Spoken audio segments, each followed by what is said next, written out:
एक रात एक कोहरा, अंधेरे की चादर ने शहर को ढक लिया था। कोहरा घना था, इतना घना कि कुछ फीट दूर भी कुछ नजर नहीं आ रहा था। रात गहराती जा रही थी और सड़कों पर सन्नाटा पसर रहा था। एक आदमी अकेला अपनी कार चला रहा था। उसका नाम था राहुल, एक युवा इंजीनियर जो एक अहम मीटिंग के लिए देर रात तक दफ्तर में था। अब वो घर लौट रहा था। अचानक उसकी कार का हेडलाइट खराब हो गया। अंधेरे में वो डर गया। बाहर निकलने की हिम्मत नहीं हुई। उसने मोबाइल निकाला लेकिन नेटवर्क भी गायब था। तभी उसने एक अजीब सी आवाज सुनी, एक खिड़की खटखटाने की आवाज। वो डर के मारे सन रह गया। धीरे धीरे वो कार से बाहर निकला और खिड़की की तरफ बढ़ा। खिड़की के पास पहुंचकर उसने देखा एक बूढ़ी औरत खड़ी थी, सफेद साड़ी पहने, चेहरा कोहरे में छिपा हुआ था। वो कुछ बोलने लगी लेकिन उसकी आवाज हवा में खो गई। राहुल डर गया लेकिन फिर हिम्मत जुटाकर पूछा, आपको क्या चाहिए? बूढ़ी औरत ने धीरे से कहा, मुझे मेरी आंखें वापस चाहिए। राहुल और ज्यादा डर गया।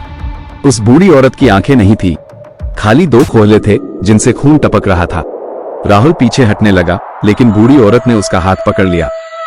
उसका हाथ ठंडा था और उसकी पकड़ मजबूत। राहुल चीखने लगा लेकिन आवाज उसकी गले में ही फंस गई। अगली सुबह पुलिस को एक खाली कार मिली, सड़क किनारे खड़ी।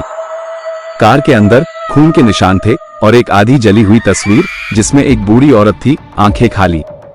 राहुल ने बूढ़ी औरत को छुड़ाने की कोशिश की लेकिन उसकी पकड़ लोहे की चपेट जैसी थी। वो उसे खींच रही थी कार की ओर। राहुल डर के मारे चीखने लगा लेकिन उसकी आवाज कोहरे में खो गई। अचानक एक तेज हवा चली और कोहरा थोड़ा हट गया। राहुल ने देखा बूढ़ी औरत की आंखें धीरे धीरे खुल रही थी लेकिन उनमें कोई रोशनी नहीं थी, सिर्फ खालीपन था। उसने राहुल को देखा और मुस्कुराई, एक भयानक मुस्कान। उसके दांत तेज और नुकीले थे जैसे किसी जानवर के। राहुल डर के मारे बेहोश हो गया। जब वो होश में आया तो वो अस्पताल के बेड पर था। डॉक्टर ने बताया कि वो सड़क किनारे बेहोश मिला था, कार के पास। कार के अंदर खून के निशान थे और बूढ़ी औरत की फोटो आधी जली हुई।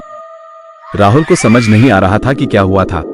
वो उस रात के बारे में सोचता रहा लेकिन कुछ याद नहीं आ रहा था। बस एक चीज याद थी, बूढ़ी औरत की खाली आंखें और उसकी भयानक मुस्कान।